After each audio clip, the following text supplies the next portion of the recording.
Allora, noi lavoriamo costantemente, o meglio, siamo costantemente a contatto con le istituzioni di ogni genere sul territorio.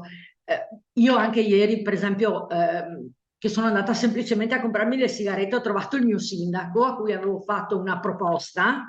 e ci siamo fermati a chiacchierare su questa cosa, per esempio, per cui so che la prossima settimana ci dovremo trovare.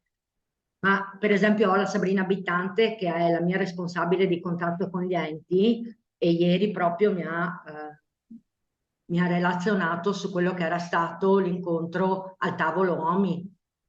per la decisione sui prezzi degli immobili, eccetera.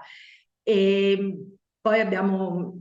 numerosi contatti anche con le altre associazioni, soprattutto con un'altra, il mio collega di FIMA, tra l'altro è di Vittorio Veneto pure lui, per cui acque tranquille tutto sommato, e collaborative anche.